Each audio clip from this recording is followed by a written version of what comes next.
Rogers after Marsh Dawkins got shot down in that Civil War. How many children did This first edition of RRT Documentaries tells a story that takes us back in time to 1850 and prior to that. Starting from 1850 to 1938 to 2019, this story is based on the life of a handmaid who lived through the Civil War and had 13 children. This true story is being recreated from the book Voices of the Past by Caldwell Sims. Actors and volunteers may or may not resemble who they portray in real life, and they may or may not be dressed appropriately for that year.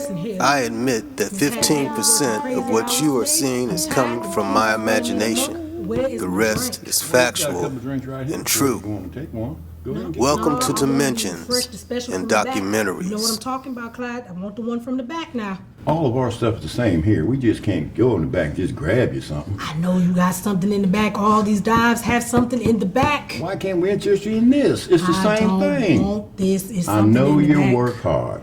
I know you work hard. Yes, I do. That's why we got this good shine here. We don't get no bull shine. We got the good shine. Is it good? It's good. Is it excellent? It's a light blue, I tell you that. All right, now go ahead and pour me a new glass. I don't know how many people have breathed over All right, these. I'll see if I can get you another glass, but you know, you asking a lot around here. You know, thank we don't you. have all this kind of stuff. I appreciate you, sir. Okay, all right now. Thank you so much. You see how you like that? Let me know. Ooh, Lord. You gonna make me take a drink. You gonna make me take a drink. Go ahead and take one. All Just go right. ahead and just Just cheers. to you, honey. That is good shine now, ain't it? Yes, it is. Make a working day. That's good at the end of the working day, would you say? It's lovely, Clyde. Thank you. I appreciate you and your time. You're welcome. Anytime you come by, I got you a certain bottle just for you. Oh, thank you. It's all the same, but it's a certain bottle just for you. That's even better. That's fine. You got it. Thank you so You got much. it. Definitely this shine will make you happy. Yeah, I can't drink no more. I gotta sell this stuff, you know. Yeah. Yes. So, you waiting on somebody? Actually, I'm waiting on Ben. He Oh, should be coming. Oh, good, good. I know old Ben. Yeah, Ben's a good guy. Yeah. Matter of fact, there he is. Ben, he's a hard-working man. Oh, yeah, yeah. Hey, how's it going there, How's it Ben? going, Ben? Good to see you. Good to see you. Good to Hey, see Ben. you. I'm Nice to good. see How are you. you? Pretty good. Nice to see you. Where you been? Oh, just working like I've been telling Clyde. Is Just that right? working. Yeah. I see, Clyde. Have a Yes. shot there, Ben? Yes, sir. I'll take a hit. Yeah, go ahead and get you one of those, man. Oh, Be thank you. careful. This isn't your regular shine. Oh, I need it after a long, hard day on the road. Yeah, they tell Working me on you're the working road. hard out there on them roads, Yes, man. sir. Yeah. Isn't that good This is what I shine? needed. We only sell the best here. Hey, right? drinks on me, okay? How about you? Ooh, I think. You already got some? Yes, I have Yeah, I already some. took care of she was waiting, so The I went next on and one's took on care of me. her, got her on out the way. Next one's on me. There's no next for me. Oh, it is. Well, I got it as long as you drink it. I got it. I'll keep it selling as long as you keep it drinking. Woo. All right? Them roads are tearing me up, I'll tell you that. Yeah, man, you can get a suntan out there now. Better Oh, watch I yourself. am. Yeah, that sun will burn you up, buddy. Yeah, it gets me thirsty and gets me, waiting to get here. Yeah, get you back here. Need See that? somebody to sit next to, that's for sure. Well, you got somebody sitting next to you right here. Where you been all day? Right there. I just sell the drinks here. Yeah. I saw you trying to holler at my girl. Yeah, I ain't been doing nothing. Still just working on them roads, taking the signs down. I know it be hot out there. Oh yeah, that's why I gotta come and get me a nice cold drink every day. Right. Why don't you just have a I drink? sure will. Yeah. Yeah. So yeah, about your friend, where's she at? She'll be back. She just stepped out for a little bit. Always good Well, to I'll see be you. sure to mention to my friend that kind of got eyes on her, but I think she's got a friend, but I don't know how serious it might be. But I think she has one. If you see her around, let her know I'm looking for her. All right, Mr. Thomas. I sure will. I'll do that. Well, look out, Ben. I think I see Melita coming now. All right, Hey, Melita. there you go. Where you been? Oh, I've been at work. I had a little side job I had to go knock out real quick. Oh well, it was quick. Yeah. Just wasn't quick enough for me. You got all the smooth lines, don't you? I try. You're doing good. Yep. I work for it, so, I figure I'd come out and have a drink with a nice pretty lady like you. Well, thank you. I heard that you're a hardworking man. What do you do? Still working on them roads. That's a dangerous job, isn't it? Yes, it is. Okay. But it's worth the risk for your reward. Okay, I understand. And they tell me you work hard. Yes. That speaks a lot. Nothing else to do. Just here after work, single, looking for somebody like you. How do you know you're looking for me? You don't even know me. I knew right when I seen you.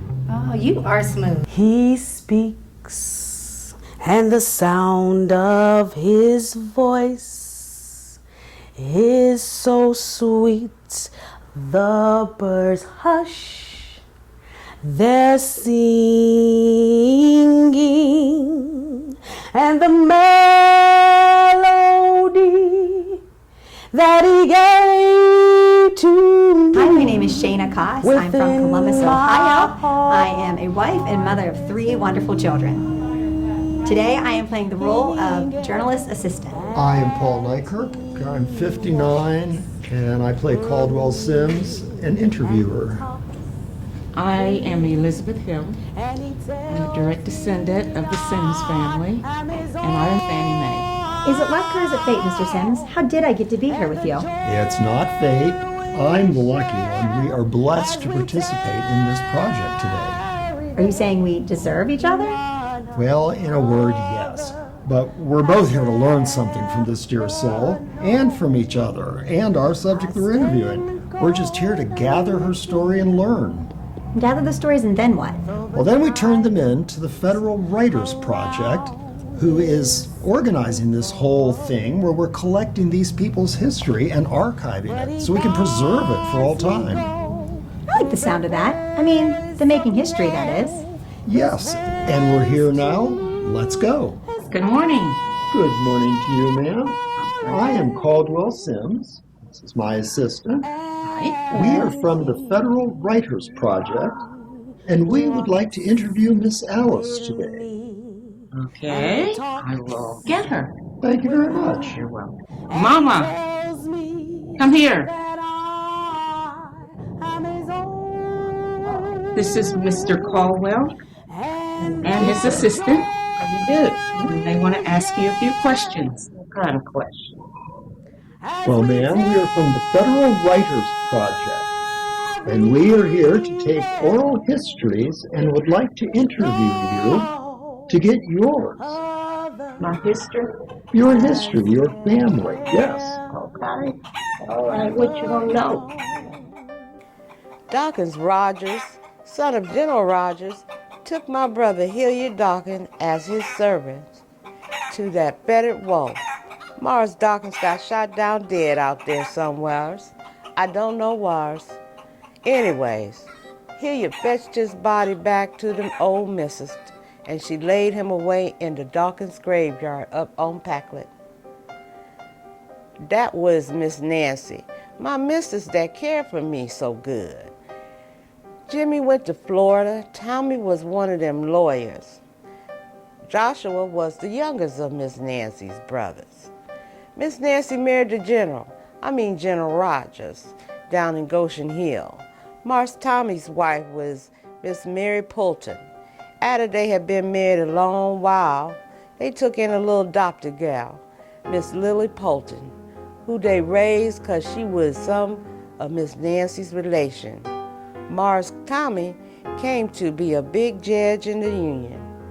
They was my folks that raised me up, and they was that grand.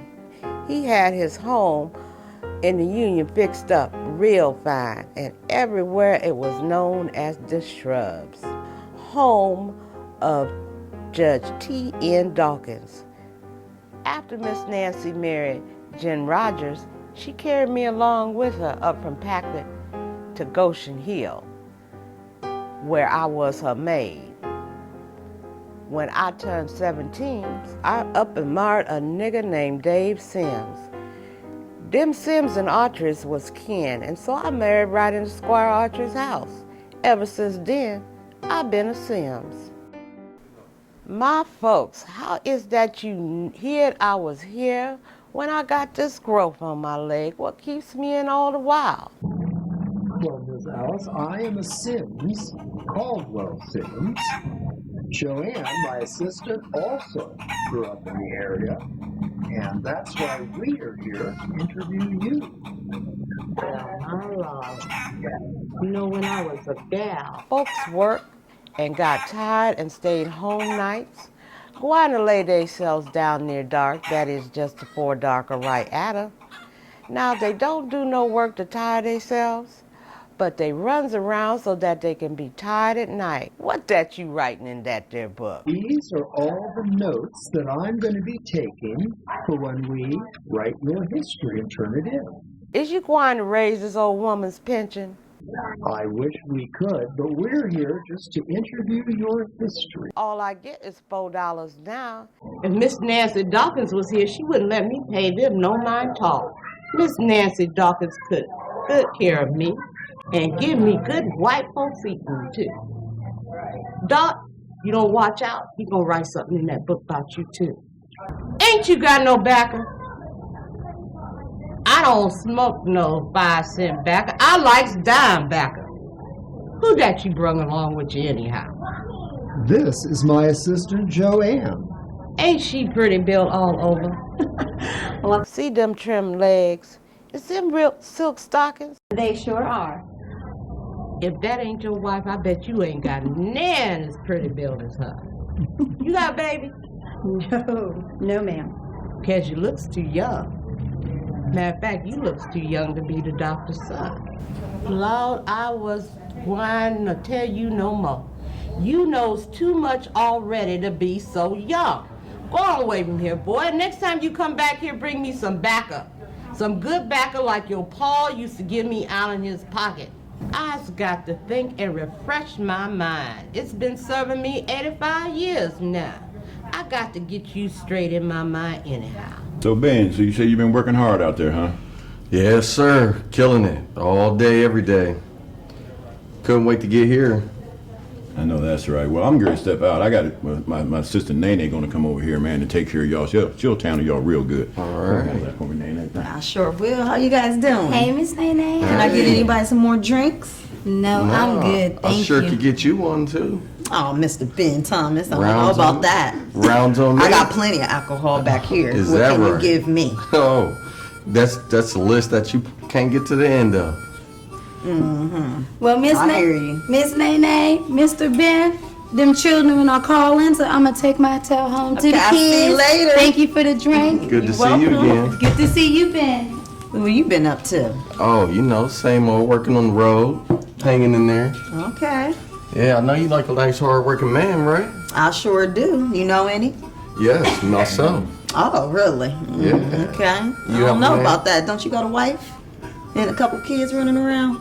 Something like that. Something like that. Yeah. So how you doing, Miss Lady? Oh, I'm fine. I'm just tired. I know you do. Drink? Absolutely. Oh, yeah. Here On we go. Try. Make sure that's on Ben Thomas. Seem to be well, on you, thank huh? you, You know Mr. I'm a hard-working Ben man. I work for the road. Oh, do you? Oh, you got yourself a good job. Yes, I do. And your name? What else you got? Oh, a little bit here, a little bit of there, you know. My name Essie. Essie. Yeah, Oh, that's thank you pretty for the name. drink. Thank No problem. you. Thank you. He is welcome. nice to all your customers? Very nice to all the customers. All the ladies. Oh. I always take another hit. I'm pretty sure she could too. Yes, indeed. Whew, it's been a long, hot day. Is that right? Where you Yeah. working at? Oh, I work down at the Jones house, and they got me doing every kind of thing you could imagine. Ooh-wee, boy. what- Yeah, cleaning, cooking, and when I tell you them people trifling. Are you serious? Well, listen here. That's where the man like me comes in. Okay. You know, I work on them roads and I don't stop. I like me a hard-working man I'm now. pretty sure. Yeah. So, we were talking earlier. Ben spend a powerful lot of his money for liquor, but us come down on him when it make him too mannish. Ben Thomas moved that lumber from the silo here in August. It's going by, and Ben had to get a job on the road. Ben is my daughter Fannie Mae's husband. Man low that he done gone down, and he couldn't feed himself, but Ben feeding us. Shucks. Us don't let that man get away with nothing bad because he gets liquor in Sure him. enjoying that. That's Being all pretty time. good when you takes into consideration that men's ain't what they used to be. No how. I ain't worrying because the Lord is going to give us justice. He going to make a way out of no way, which he already has done. Because Ben working every day on that road, and we is eating. You guys get on down to shelter. Get your dad and tell him we got work to do. But now, Probably down there drinking. just cut to $4 a month. So the Lord take away from me, but provide a way through Ben. If you do a dirty deed, he gets a double portion. My name's Steve Flynn. I'm playing the farmer, and aside from this part, I am retired. Hi, my name is Ramona Schwabach. I live in Columbus, Ohio. I am a clerical assistant / actress, and I am playing the role of the farmer's wife in this wonderful production. I hear you're looking for a place to stay. Yes, so we are. Well, I'll tell you what, I got this silo back here all busted up, all messed up, and I'm thinking that if I could get somebody back there to fix that up. Now, listen, I've known you my whole life, and I just want to do something that's good for both of us. So you fix up that silo back there, and I'll just find a place for you this year, and you won't have to pay nothing next year, okay? All right, that sounds like a plan to me. Sounds good to me. Thank you, sir. All right, Thank you all just have a nice day. Thank you. Hallelujah. Oh my Great. God. Praise the Lord. Yes, yes, but I'll believe it when I see it. No, honey, we ain't going to stay here. We live with Mr. Robert Jeter, and he was good to us.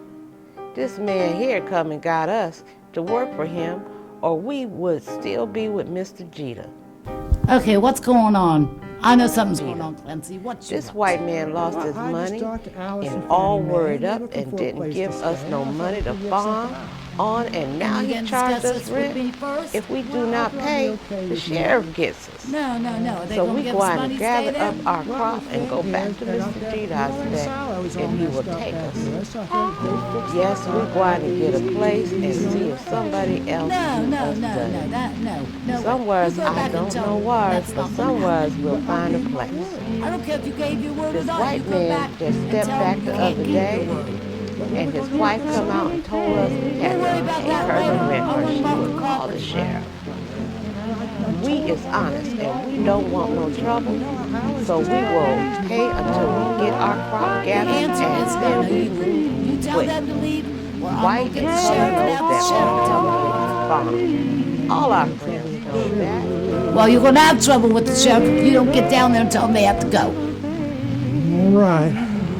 Guess I'll have to. Yes, do it right now. All right.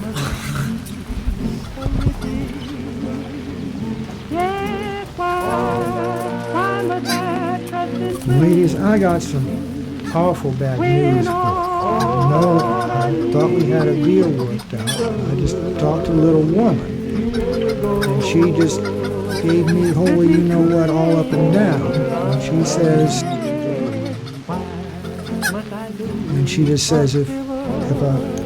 if I don't tell you to get off myself, she's gonna get the sheriff off. I'm awful sorry. I gave my word. This white man had a big silo. He took it down and told us to fill up that big hole with dirt and rock so we could have a pretty cornfield right out there. Go and look right yonder, and you'll see where we filled up that big hole. You see them weeds? That is where we was to plant corn in March, and it was all the children help us to fill up that hole. Us done all that, the white man told us, but he never let us farm. Them weeds is all that is to see. God going to give to justice. He going to do that even if the man is white. Now, ma'am, tell me a little more about the general. Bang, bang, bang. Lazelle, Ben, get over here. What are you doing? You need to get out there and get that heifer and take her out there to that grass and feed her. Whoever heard of laying up under a shade tree when you got a heifer to feed? And you get this here, something other here, and get some water and give it to her. Get! Them is my grandchildren, and I makes them mine just the same as they was my own.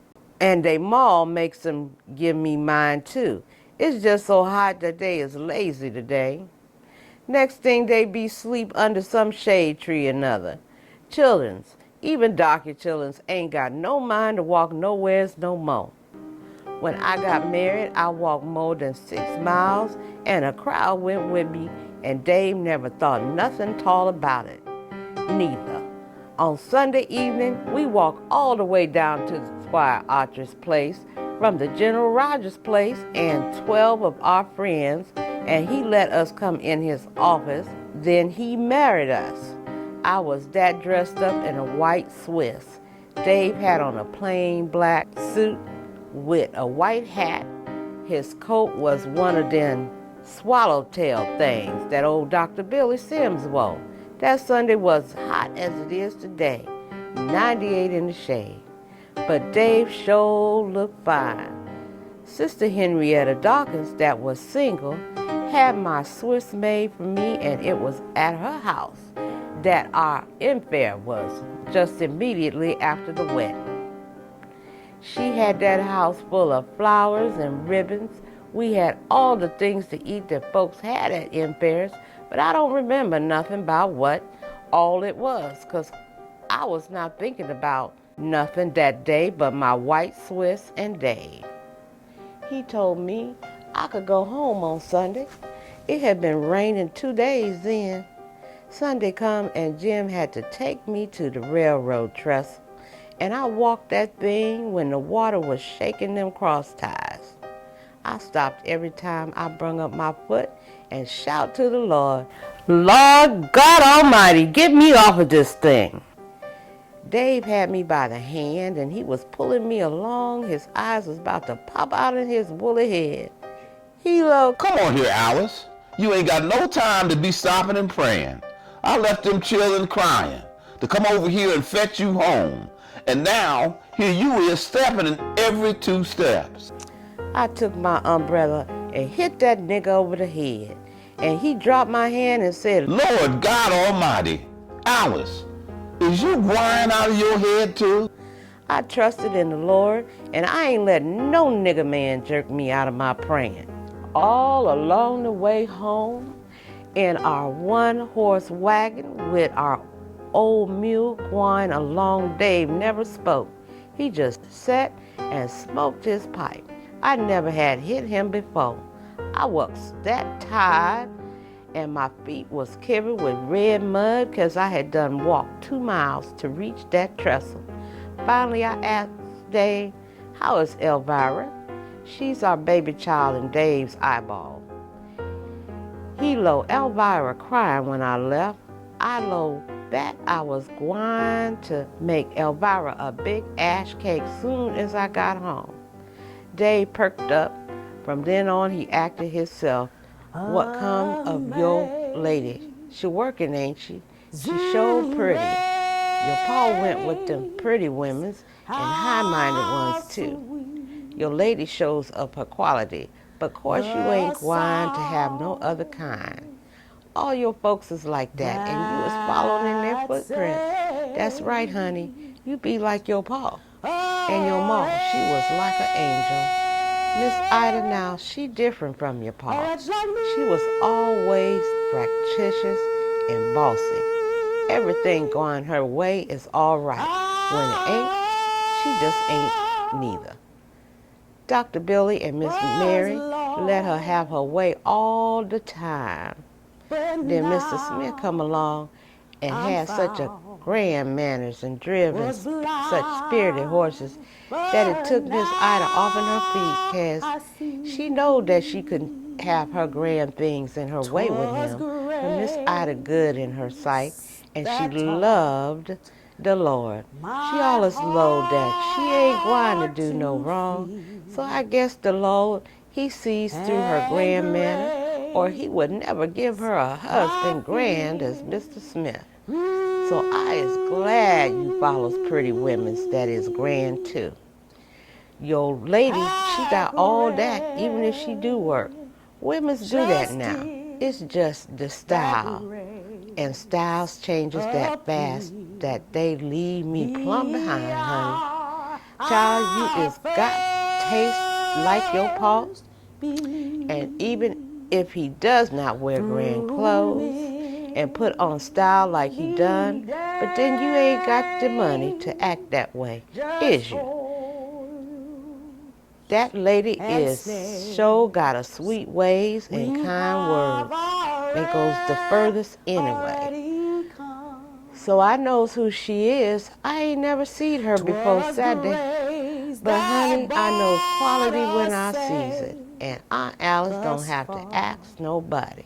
It just shows up or it don't. Them that don't show it, you leave them alone, child. And that's what this old woman loads to you. You're going to do that if you followed your folks. Or I is badly fooled. Whiskey good in its place. If you has the neuralgia, get you a gallon of liquor at $4 a gallon and take several drinks till you feels easy. Then you will drop right off to sleep. My mother had the neuralgia, might not all the time. We sent for Dr. James Douglas, Little Doc's pa. He give Ma a goblet full of our liquor. In slavery, the masters still their own liquor. They kept it in barrels of kegs, so he made Ma drink the whole goblet full and give her some pills. Out of that, she felt fine, and at the time or soon after that, I seen him shoot medicine betwixt her skin and her flesh. Next morning, Emmeline Dawkins, that ma, went on to her work. We use this for neuralgia, fry an egg like a batter cake, pour fresh turpentine over it, slap it to your jaw. That gives you ease. You make some moderation, that do good. If you don't believe it, just try it before you moderates anymore. That's white folks for you, though.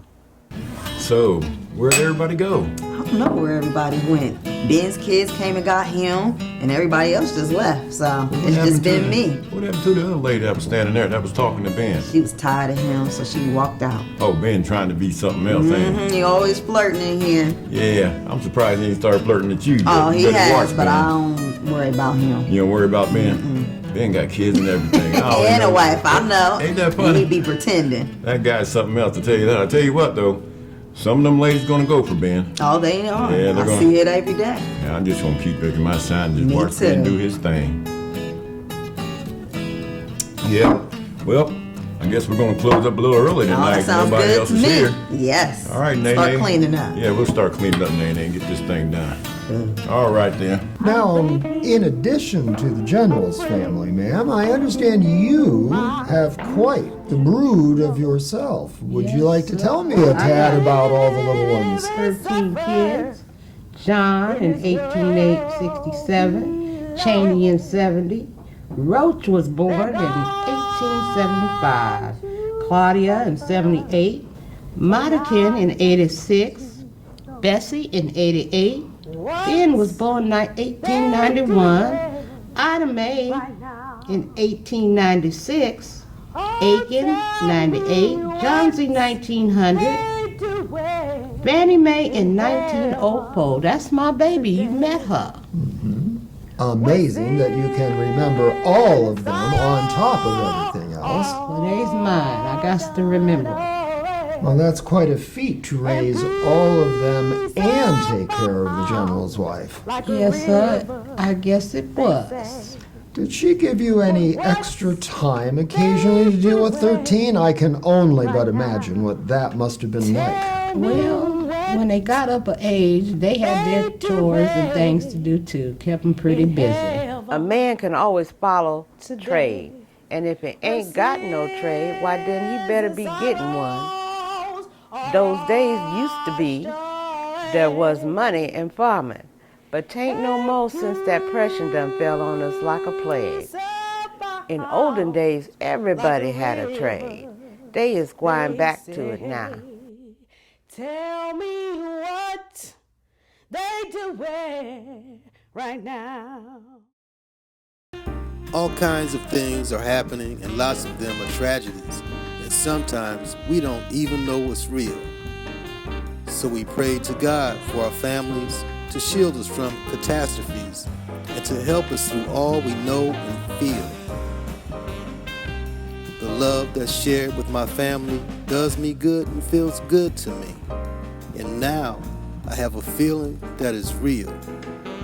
What you should know and often do is thank God for watching over you. I'm just here to let you know the deal.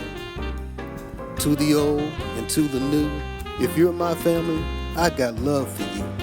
And to let you know, I know God's for real. God bless the Sims family forever and a day. Hear me when I call for you and answer when I pray. Answer prayers do let you know that God is here for real. The love I have for my family is just like the love they have for me. And I'm just here to let you know it's real. And often despised, they look to heaven with tear-blinded eyes, while people were heedless and deaf to their cries. Tell me what they doing right now, while people were heedless and deaf to their cries.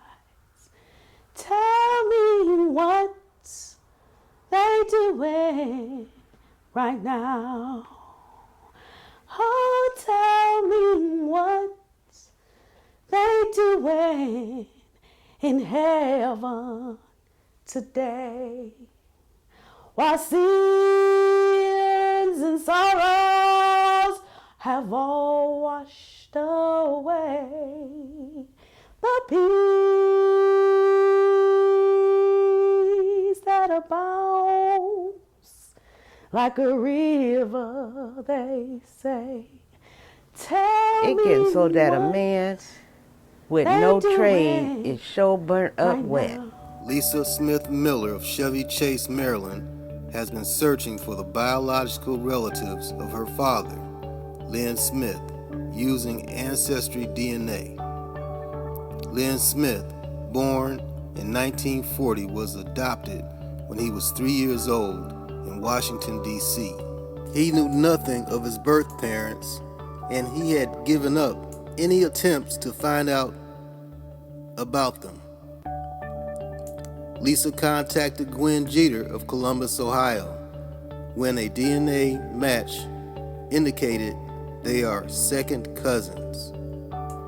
They exchanged phone numbers, email addresses, and befriended each other on Facebook. After viewing pictures of Lynn on Lisa's Facebook page, Gwen knew he was of the Sims clan. Just like Lisa, Lynn is good-natured, good-humored, and easy to talk with. After a long conversation with the last living matriarch of family, a trip to see Burnett Jeter was planned. Questions that could only be answered once the contact was made surfaced. What if they are moochers or needy? What if there's rejection and this whole thing ends in disappointment? Is this a potential Pandora's box? Meeting Lynn, his wife Daphne, and Lisa face to face made any insecurity disappear instantly. On July 11th, 2018, a party with cousins from the Pittsburgh, Pennsylvania, and Columbus, Ohio areas gathered at Verness home to share family history, food, and laughter. Thanks to cousin Galen Thomas for recording this moment in time, the unification of Lynn Smith and the Sims Majunkin family.